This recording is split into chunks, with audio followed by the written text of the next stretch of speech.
In every Jewish house of worship, there is one light that's always on. It symbolizes that God is present in this place and that we need to bring God's presence into our everyday lives. She's Rabbi Marcia Zimmerman from Temple Israel in Minneapolis. And for her congregation, that little light has come to symbolize a larger moral concern about the energy that powers it. America's reliance on coal and oil contributes to global warming.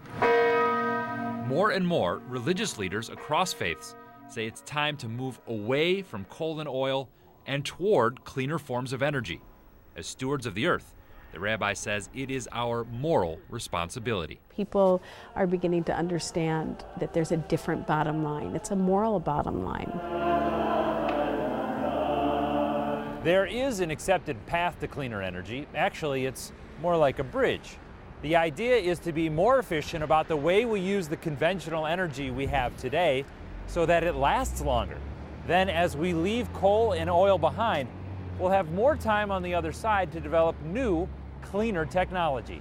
It's a transition, a gradual and systemic transition. He's Michael Noble, Executive Director of Minnesotans for an Energy Efficient Economy. But in the future he's talking about, there is no silver bullet, no single solution that fulfills all of our energy needs. Instead, it's a future of silver BBs. Each little shot is capable of solving part of the problem. So we're going to need a range of technologies and a range of solutions. And many of those solutions are available today. Efficient cars that do more with less.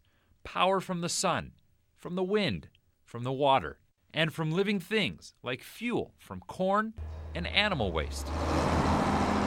Down on a farm in Princeton, Minnesota, one of the silver BBs is actually brown. Animal livestock has this wonderful thing called manure. It's a renewable, non-depletable resource. He's Dennis Hubenschild. Every day, each of his cows produces milk and electricity. This shed is called a digester, and it converts manure into energy.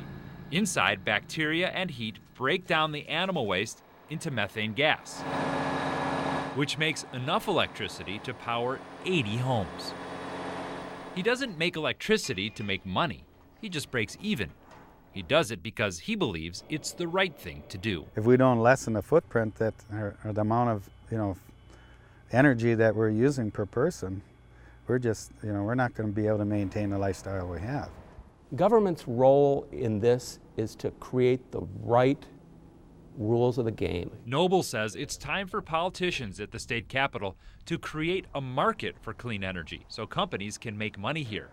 Last year, a bill narrowly failed that would have required by the year 2020 that 20% of all of our electricity come from renewable sources.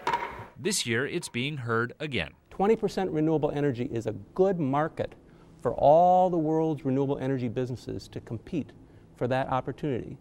It's a market opportunity, a market-friendly policy to move us on this trajectory to clean energy.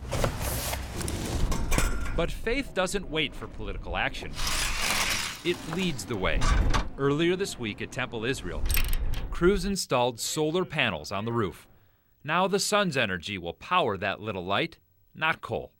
It's one of those silver BBs and a 100-watt symbol of change. I do feel like we are at a moment where change is possible, and we're clear that this is a window that will close if we don't take the opportunity now.